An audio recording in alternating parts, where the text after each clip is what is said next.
Howdy y'all, Fuzzy Biker here. I'm at Baxter Cycle, Throwback Thursday, and we're in the right room for that. All of these bikes are beautiful antique, vintage, whatever you want to call it, classic motorcycles. But today we're going to focus on a really neat one.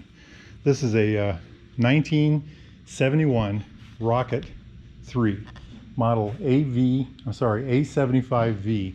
What does that mean? Well, that means this is one of the 2 to 400 that were made with a 5-speed transmission. So not only is it a rare motorcycle, but it's got, you know, it's just one of the very few with the actual 5-speed box. All the rest had 4 speeds. So very unique motorcycle. And this came from the factory that way. But look at that, isn't that just a beautiful thing? I love the lines, I love the looks, I love the paint, I love the tank. This is what I live for, my friends. Just a beautifully done. I don't know who restored it. I don't know if they did it here at Baxter's. They do all kinds of work like that all the time. But it's just a gorgeous, gorgeous, gorgeous machine. So I'll start with the engine. This is the BSA made all of the engines, I think, for both the Tridents and the BSA Rockets, the Triumph Tridents, the BSA Rockets, and the ones that ended up on the Tridents. Well, we'll get back to that in a minute. Were slightly different. They had different side cases, and the BSA models had a 15-degree slant on the heads. This bank here leans forward 15 degrees. The Tridents are more vertical. And I'll show you that right here. This is one of the Tridents right here. Notice how it's more up and down. And this is the BSA on this side. Notice how it has a slant forward. And one of the reasons they did that is the Trident had this double cradle frame, 2 tubes on the front, and the BSA had the double cradle frame, the 2 tubes on the front, and the Trident had this single tube on the front. And maybe they could have made it so this would work, but I think they wanted to differentiate the products. But look at that, isn't that just stellar looking? Let's get back over to our show bike. So the engine was a inline triple, 740cc, overhead valves. All the cams are down here, push rods that run through tubes back here and up here, and rockers up here, I believe, for the valves. Very neat design. 2 valves per cylinder, so this bike would have 6 valves total, 3 exhaust, 3 intake. Carburetors on them were a MAL 26mm concentrics, and I don't know enough about these carburetors to see if, to tell you that's what I'm assuming that's what those are. Compression ratio on this bike was about 9.5 to 1. It's a dry sump oil system. Here's the oil tank. Isn't that kind of a cool looking thing? This actually looks like a cover over the tank. Very interesting. Let's go back to the front of the motor. They had the 3 pipes, 3 cylinders, but look how the center pipe splits. And here's the double frame, double cradle frame, made in England right there. But isn't that just a beautiful thing? I think things like this are just kind of works of art, from an era gone by. These are all kickstart, and including this one. I think the later Triumph, I think 75, the Tridents had an electric start option. And I don't know if you can convert these older ones, I don't know why you'd want to, into an electric start, but just look at that. Isn't that just gorgeous? The motors were supposed to, oh, by the way, they're 12 volt. The motors were supposed to put out about 60 horsepower in stock form and about 45 foot-pounds of torque. That's about 61 Newton meters. And there's stories of them getting built up and having over 90 horsepower. Now someday there's 2 Tridents back there in the very corner with the number plates. And those, we'll talk about those. We'll make a video about those someday. Those are actually very amazing. They were race bikes. But okay. The other interesting, and I meant to get more information on this, is this has a single plate dry clutch. And I would love to hear one of those running. When I was growing up, a friend of mine had like I said, a 75 Trident, and I don't know if that had the same kind of a clutch in it or not, but I don't remember, he says I've ridden it, but I don't remember riding it. But anyway, the frame on this is called a double loop frame. And I'm assuming that means these 2 tubes, and I showed you on the Trident over there, it has a single tube. The tires on this are both 19s on the front and the back, front and the rear, 4.1, 4.10, whatever you want to call it. Wheelbase on these hot rods, a very friendly 56.3. That's 1430 millimeters, 1430 millimeters. Just look at that. And here's really an amazing detail.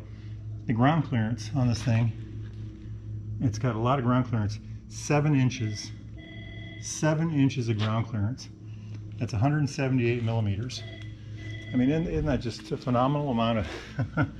I guess the expectations back then were different than they are today, huh?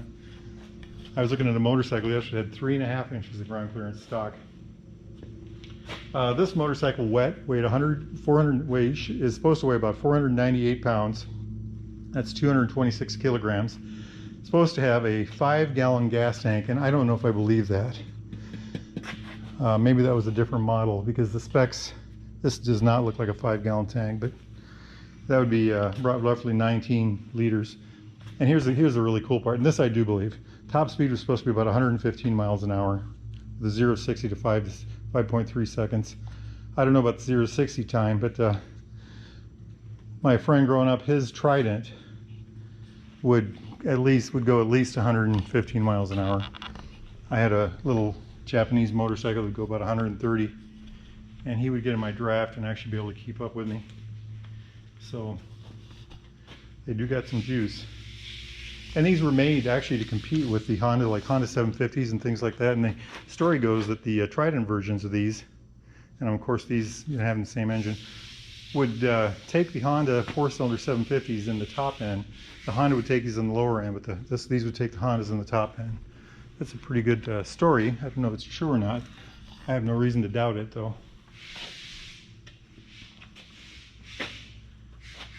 I already talked about the slant of the cylinders. And like I said, also the 5-speed motor, which is, they said, there were 2 numbers I found. One was that there was 207 were made, another one was that there was 400 made. So between 200 and 400 of these were made with a 5-speed transmission. So let's look at the little components here. I don't know what the diameter of the forks are, but look at this beautiful brake. And I always have loved these brakes. It's a dual leading shoe design, mechanical brake. It's got this intake for cooling. Over here's the outlets, get the air out. These fins here are for cooling as well. The cone design, it's just something that on the newer motorcycle, the newer Triumphs, I know this is a BSA, but the newer Triumphs, they do this cone all the time, and it's a nice throwback design, very classic looking feature. I'm sure there's something to do with strength with that, strength and weight. This is a Speedo drive. It's on the rear on this bike. Here's the cable right here. Mechanical speedometer, mechanical tachometer. The tacks on these were usually ran off the camshafts. See if we can find something for that. This is the tachometer drive. Yes, that goes in here and right into that spot. There's a cam right through here. Another one right over here as well. So yeah, just a beautiful thing. Spoked wheels. I'm assuming this is a stock exhaust setup. I'm not sure. But let's jump up here. You know, and this is another thing I need to learn more about on these bikes. I need to find out more about the switch gear on here.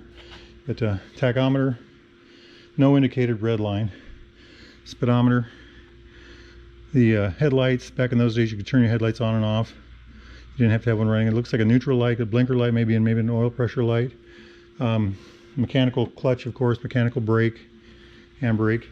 Of course, the rear brake is mechanical. I always love looking at these. I think they're kind of artistic. Every bike seems to do it differently. But look at the leverage. You know, here's the fulcrum point and the long lever. And just a beautiful thing. The brake is in here, of course. Just a gorgeous, gorgeous looking thing. The mechanical choke system. You know, the carburetor bike should have choke. Just a beautiful, beautiful, just a piece of art, work of art. I love these motorcycles. I just love them, especially the triples. I like all the Triumphs, but I really like the triples, and just let that soak in. Here's the modern speed triple over here. Some other Triumph twins. This is a Trident right here. This is another BSA, similar to that one. This one is a 1972 A75. Very interesting. And of course Norton's over yonder, but then we're losing track here, guys. But look at that, it's got that neat looking center stand. It just, everything about the bike is just phenomenal. Phenomenal. Well, hey guys, thanks for coming to Throwback Thursday. If you like a motorcycle like this, or if you need parts for a motorcycle like this, or any kind of a classic version motorcycle, get yourself over to baxtercycle.com. Give these guys a call. Tell them Fuzzy Biker sent you. And you know what? I've got a motorcycle out there. I'm going to go hop on that hot rod and ride. I think you all need to do the same with yours. Wahoo!